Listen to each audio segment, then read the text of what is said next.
Hey, what's up everybody? It's Purpose Driven Life Sports and Gaming. I'm back here for another NBA video. So in this video, I'm going to be talking about the Warriors and Rockets game and the Bucks and Celtics game from yesterday. Those were two really good games, especially the Warriors and Rockets game. The Celtics and Bucks game really showed me two things. One, that this is really going to be a series, and that my prediction that it was going to be a sweep or 5 games is wrong, as what it looks like so far, even though it's one game. And two, the Bucks are a very good team, and I already knew the Bucks were really good. What I didn't know was that they can outscore you by 20 plus. They outscored the Celtics 39-18 in the third quarter, right? They ended the third quarter on a 24-2 run. They were up by 30 by the end of the third quarter. They ended up winning by 22. It was actually a lot. It was a lot worse than what it looked like, which says a lot. Kyrie Irving only had 9 points. He went 4 of 18 from the field, but Giannis turned the game around. He shot over 50% from the 3-point range, which he only took 4 shots, I believe. But then he had 27 points, 11 rebounds. He had I think he had 5 assists. So Giannis pretty much got back to doing what he was doing, scoring his points, getting his rebounds. The thing about Giannis is that he affects the game in all different facets of the game, which includes defense, because he's a great defensive presence with his length. He's a great rebounder, which is also great for his defensive presence. So Giannis is a guy who I talked about as being one of my favorite players, one of the top 3 players in basketball right now, as a guy who just is so good because he affects the game in all 3 ways. He defends, he scores, he rebounds. There's more ways you affect the game, but to me, when you score, rebound, and play defense, those are the main 3 ways.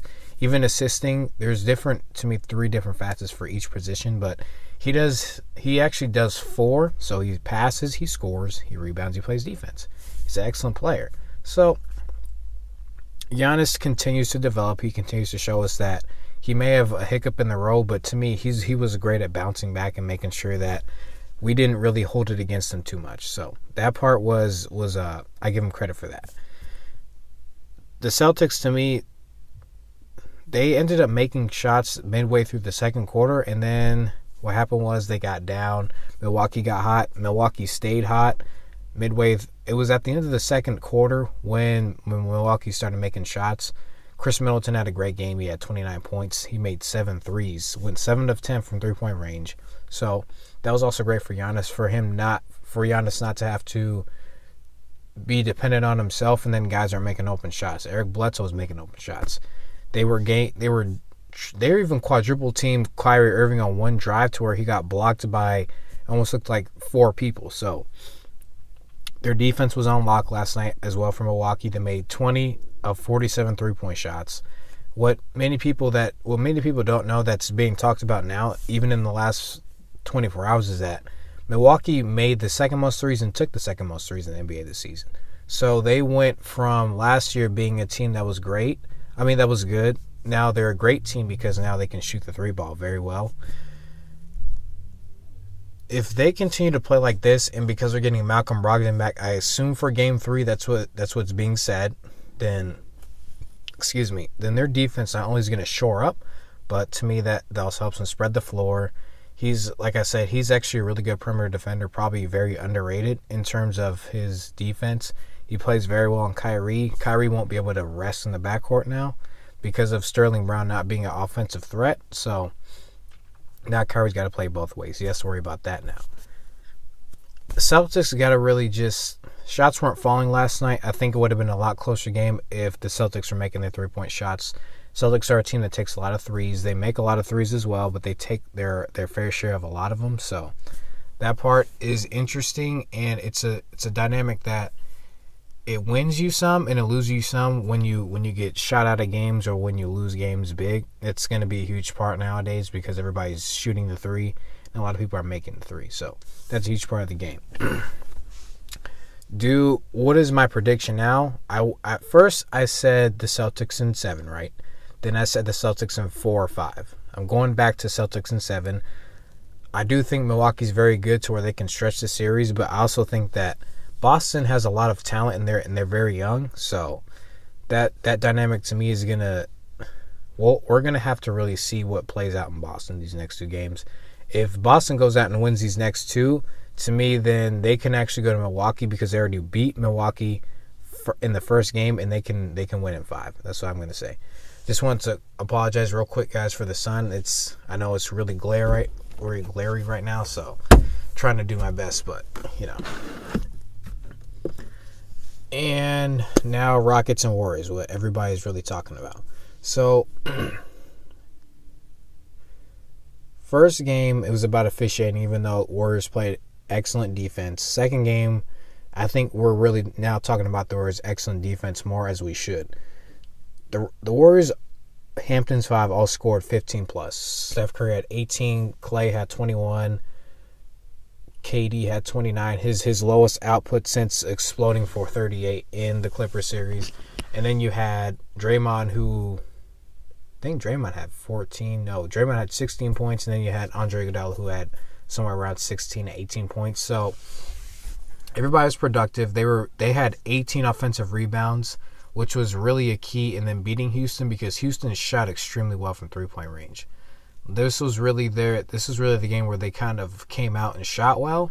The problem is that Warriors were shooting well in their own part. They were getting to the rim, they were making their shots. And if they weren't making their shots, they were so aggressive on the offensive glass that it didn't matter if Houston was on the other end making shots. Because if you think about it, Golden State is getting 2 possessions to Houston's 1 possession, even if Houston scores a 3. So basically, Golden State was getting... They shot more than Houston because they got more possessions. So if you're shooting twice on a possession, basically, or if you're getting 2 more possessions after you miss one, and then you make the next one, you're getting extra shots up. You're basically... Think about this. So let's say you miss a 3. Let's say Houston makes a 3. You come down on one end and then you miss it, right? But then you get the ball back. To me, that's kind of it's like a 5 or 6 point swing because you miss one, but when you don't get the rebound, to me, it just kind of, you're taking points away from yourself, because you can either go make a layup, make a 3 if you're Houston and cut the lead down. But if you miss that rebound, guess what? Golden State gets to add to their lead. Golden State led wire to wire. They played... I keep talking about their defense because, to me,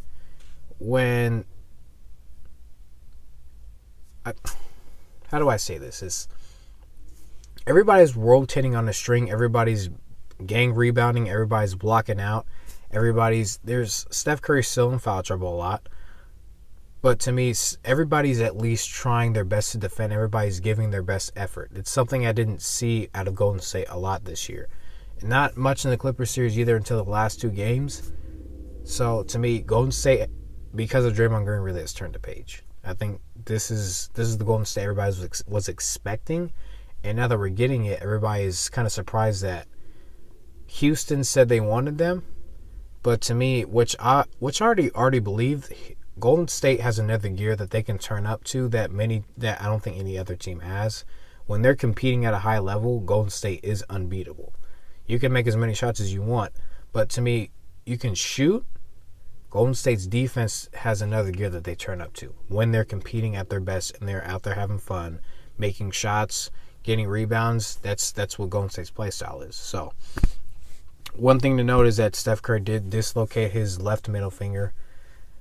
Him and Clay still have sore right ankles, but that to me is going to get better because they have 3 days of rest in between game 3, which is kind of odd, but it is what it is. And then Steph Curry hasn't had a big come out game yet in the playoffs to me necessarily, except for game 1 against the Clippers. I think I know that Kevin Durant has really kind of helped them because to me, Golden State's playing a slower pace. I think if they get back to playing their game per se, Steph Curry's getting out and making shots, then I think we'll see Steph Curry kind of come out and have fun, make his shots, do his thing. So that's just what I'm really waiting for. But that's going to do it for this video, guys. Thank you for listening. Thank you guys for supporting me in my videos, helping me create my content. Love doing this basketball stuff. I love analyzing this. So thank you guys for watching this. Also, once again, I want to apologize for the sun. It's on my right side, as you can see. It's maybe on you guys' left side, but it's on my right side. It's glaring right now. It's because it's the sunset. The sun is setting. So yeah. But thank you guys for watching, and I'll see you guys in the next video.